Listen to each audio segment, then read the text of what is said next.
रजनी तहखाने की ओर देखते हुए कहती है, रुक जा एक दो दिन। अभी ये कंचन गई है ना रोंका घाट। हो सकता है कि आज या तो उसका आखिरी दिन हो या फिर यक्षिणी का। अमोदिता घबराते हुए कहती है, मतलब माँ आज कंचन और यक्षिणी दोनों में से कोई एक मरने वाला है। रजनी कुछ जवाब नहीं देती है, पर रजनी की आंखें देखकर अमोदिता समझ जाती है कि आज की रात कंचन और यक्षिणी में से किसी की आखिरी रात होने वाली थी। इस तरफ ग्रेवयार्ड कोठी में युग रूम नंबर 666 का दरवाजा खोल रहा था। आज युग आजाद था। उसको रोकने वाला ग्रेवयार्ड कोठी में कोई नहीं था। उसके दिमाग में एक पल भी ये ख्याल नहीं आया कि जिस कमरे के अंदर वो जाने वाला है वहां यक्षिणी को कैद किया गया था। उसके दिमाग में बस उसकी माँ का ख्याल था। वो जानना चाहता था कि वो कैसी दिखती थी, उनका क्या नाम था। युग के मन में उसकी माँ को लेकर बहुत सारे सवाल थे। इन्हीं सारे सवालों को मन में रखकर युग दरवाजा खोल देता है। रूम नंबर 666 के अंदर हमेशा की तरह अंधेरा पसरा हुआ था। जैसे ही युग उस कमरे के अंदर अपना पहला कदम रखता है, कमरे की लाइट अपने आप चालू हो जाती है। ये देखकर युग भौचक्का रह जाता है, क्योंकि ये पहली बार था कि रूम नंबर 666 के अंदर लाइट जल रही थी, वरना इस कमरे के अंदर हमेशा अंधेरा ही रहता था। जब युग कमरे में लगे स्विच बोर्ड की तरफ अपनी नजरें करता है तो देखता है कि स्विच बोर्ड ऑन था। उसे याद आता है कि आखिरी बार जब वो उस कमरे में आया था तो उसने 2-3 बार लाइट ऑन करने की कोशिश की थी और स्विच ऑन ही रख दिया था। युग स्विच बोर्ड की तरफ देख ही रहा था कि तभी उसे एहसास होता है कि कोई काला साया उसके पीछे से गुजरा हो। वो झट से पीछे मुड़ता है, पर उसके पीछे कुछ नहीं था। युग के दिल की धड़कन तेज हो गई थी। युग अभी इस हादसे को जैसे तैसे सही पाया था कि तभी कुछ गिरने की आवाज सुनाई देती है। वो आवाज कमरे के अंदर रखी बुक सेल्फ के पास से आई थी, जहां पर बहुत सारी किताबें जमी हुई थी। जो किताब गिरी थी, जब युग उसे उठाता है तो देखता है कि वो किताब काफी पुरानी थी। युग उस किताब का टाइटल पढ़ते हुए कहता है, बेगानी रूह एक बेगानी प्रेम कथा। ये कैसी किताब है? युग उस किताब के पेज पलटने लग जाता है, पर उसे उसमें कुछ नहीं मिलता है। युग उस किताब को वापस से बुक सेल्फ में जमाते हुए कहता है, पापा भी पता नहीं कैसी कैसी किताबें पढ़ा करते थे, कुछ समझ ही नहीं आता। युग कमरे के अंदर रखी अपने पापा की चीजों को देखने लग जाता है और उनमें अपनी माँ की फोटो ढूंढने लग जाता है। युग कमरे में रखी हर फाइल को टटोल रहा था और अपनी माँ की फोटो ढूंढ रहा था, पर उसे अपनी माँ की फोटो कहीं नहीं मिल रही थी। युग फाइलों के पेज पलटाते हुए खुद से कहता है, माँ भले ही पापा से प्यार नहीं करती थी तो क्या हुआ, पापा तो माँ से बहुत प्यार करते थे ना। कहीं ना कहीं पापा ने माँ की फोटो जरूर रखी हो। जिनसे हम प्यार करते हैं उनकी फोटो हम अपने आसपास जरूर रखते हैं। मैंने भी तो पर्स में शालिनी की फोटो रखी है ना। यही सब बड़बड़ाते हुए युग अपनी माँ की फोटो ढूंढ रहा था, पर उसे उसकी माँ की फोटो कहीं नहीं मिल रही थी। युग परेशान हो जाता है। उसे अपने आप पर गुस्सा आने लग जाता है और गुस्से गुस्से में वो अपना हाथ दीवार पर मार देता है। जैसे ही उसका हाथ दीवार पर पड़ता है, उसे कुछ चीज हिलने की आवाज सुनाई देने लग जाती है। जब युग अपनी नजरें ऊपर करता है तो देखता है कि दीवार पर एक कील से फोटो फ्रेम लटक रहा था, जो कि आगे पीछे हिल रहा था। युग उस फोटो फ्रेम पर अपनी नजरें गड़ाई ही हुआ था कि धड़ाम से वो फोटो फ्रेम नीचे गिर जाता है। उसका कांच चकनाचूर हो जाता है। कांच के छोटे छोटे टुकड़े कमरे के अंदर फैल जाते हैं। युग को लगने लग जाता है कि उस फोटो फ्रेम में जरूर उसकी माँ की फोटो होगी। युग झट से उस फोटो फ्रेम के पास जाता है, उसके आसपास के कांच को हटाता है और उस फोटो फ्रेम को पलट कर देखने लग जाता है। उस फोटो फ्रेम को देखकर युग मायूस हो जाता है, क्योंकि उस फोटो फ्रेम में उसकी माँ की फोटो नहीं थी, बल्कि उसके अंदर एक अजीब सी पेंटिंग बनी हुई थी, जो युग को समझ में नहीं आ रही थी। उस पेंटिंग को हाथ से बनाया गया था। उस फोटो फ्रेम में युग की माँ की फोटो नहीं थी, इसलिए युग उस पेंटिंग पर ज्यादा ध्यान ही नहीं दे रहा था। उसे गुस्सा आने लग जाता है। वो फोटो फ्रेम को वापस से जमीन पर फेंकने लग जाता है। युग फोटो फ्रेम को जमीन पर फेंकने ही वाला था कि तभी उसे पेंटिंग में कुछ ऐसा दिखाई देता है कि उसके हाथ अपने आप रुक जाते हैं। हर पेंटिंग में एक कॉमन चीज होती है, और वो ये कि पेंटिंग करने के बाद उसके नीचे पेंटर अपना नाम और साइन जरूर करता है। और युग की भी इस वक्त उसी सिग्नेचर पर नजर पड़ी थी। युग सिग्नेचर पर लिखी नाम की स्पेलिंग पढ़ते हुए कहता है, CHITRA, चित्रा। युग जैसे ही ये नाम पढ़ता है खामोश हो जाता है। ऐसा लग रहा था जैसे उसे कोई सांप सूंघ गया हो। युग की आंखें वापस से नम हो गई थी, क्योंकि चित्रा और किसी का नहीं बल्कि युग की माँ का नाम था। और इस वक्त युग के हाथ में जो पेंटिंग थी वो किसी और ने नहीं बल्कि उसकी माँ ने ही बनाई थी। युग जैसे ही ये नाम पढ़ता है खामोश हो जाता है। ऐसा लग रहा था जैसे उसे कोई सांप सूंघ गया हो। युग की आंखें वापस से नम हो गई थीं क्योंकि चित्रा और किसी का नहीं बल्कि युग की माँ का नाम था। और इस वक्त युग के हाथ में जो पेंटिंग थी वो और किसी ने नहीं बल्कि उसकी माँ ने ही बनाई थी। युग पेंटिंग को देखते हुए कहता है, ये पेंटिंग तो माँ ने बनाई थी।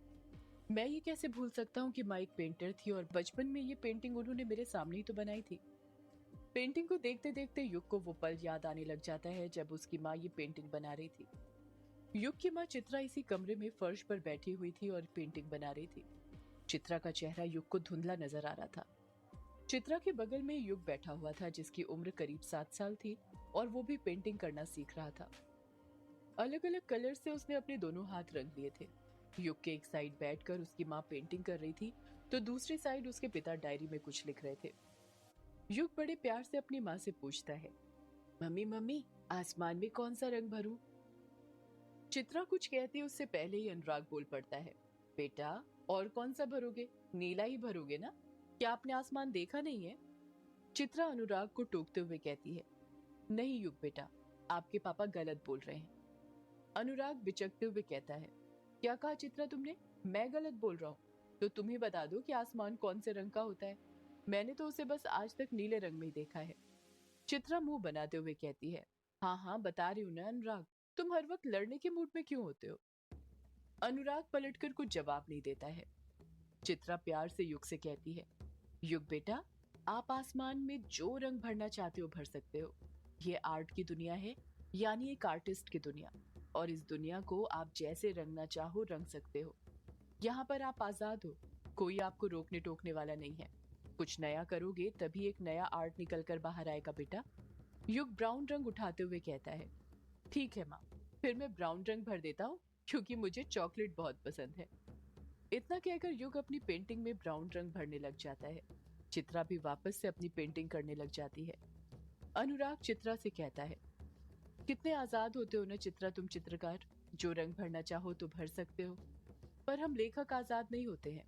अगर गलती से भी पत्तों के रंग को हरे से जामुनी लिख दिया तो पाठक खिल्लियां उड़ाने लग जाते हैं। चित्रा अनुराग की बात को नकारते हुए कहती है, तुम लेखक भी तो आजाद होते हो अनुराग।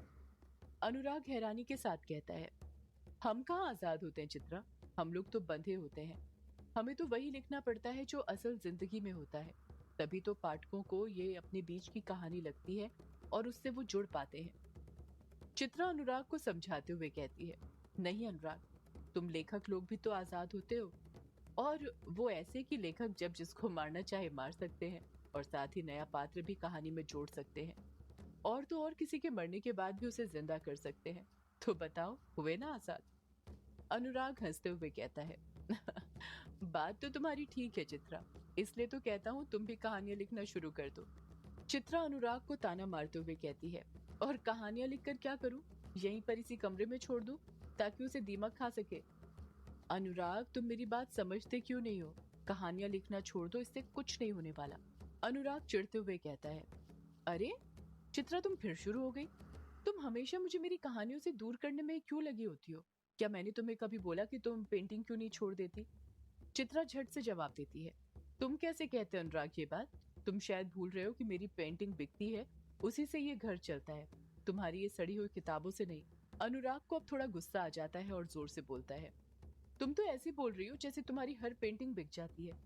चित्रा अनुराग पर अपनी भड़ास निकालते हुए कहती है, हर पेंटिंग नहीं बिकती तो क्या हुआ, कुछ तो बिकती है। मेरी पेंटिंग की कीमत तुम्हारी किताबों से ज्यादा है।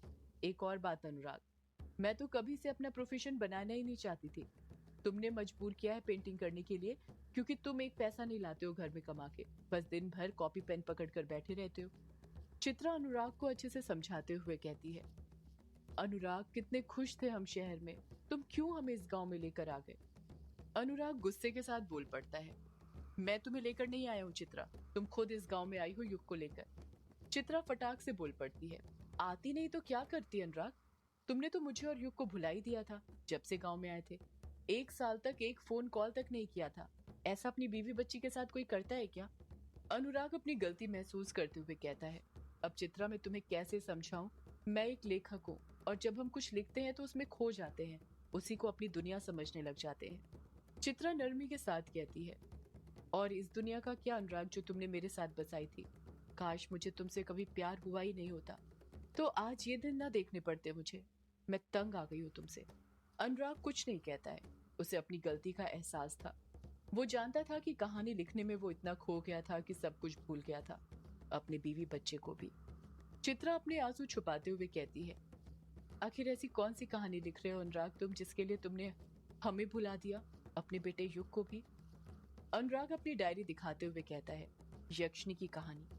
चित्रा बस एक बार ये कहानी कंप्लीट हो जाने दो, फिर देखना ये जो गरीबी के दिन चल रहे हैं ना, सब बदल जाएंगे।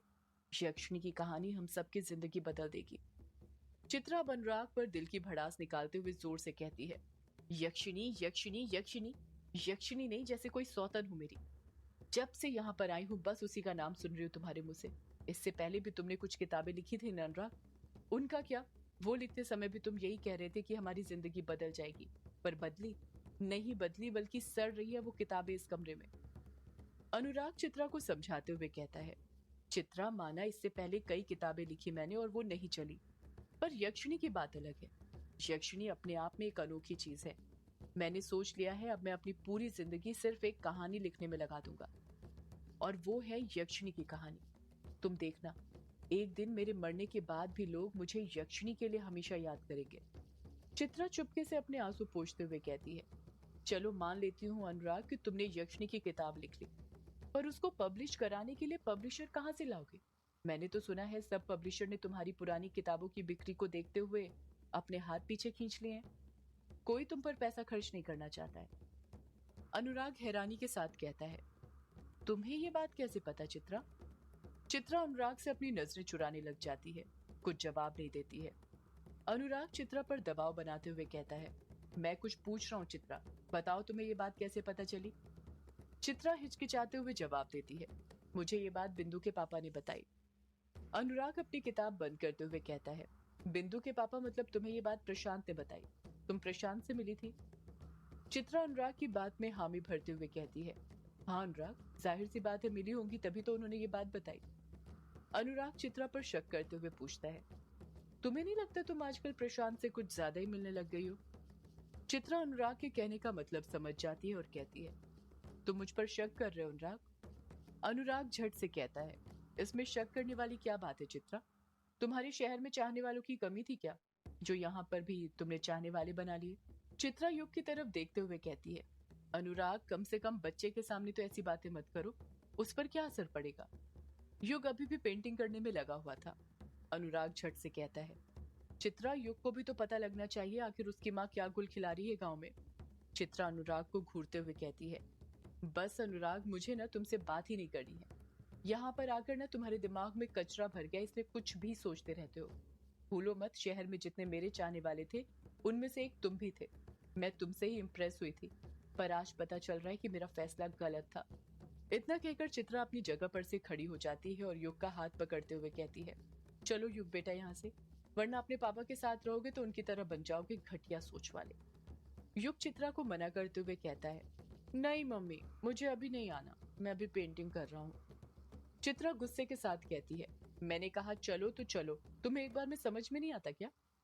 चित्रा का गुस्सा देखकर युग झट से खड़ा हो जाता है, क्योंकि वो जानता था चित्रा को हाथ चलाने में देर नहीं लगती है। चित्रा युग को लेकर उस कमरे से जाने लग जाती है।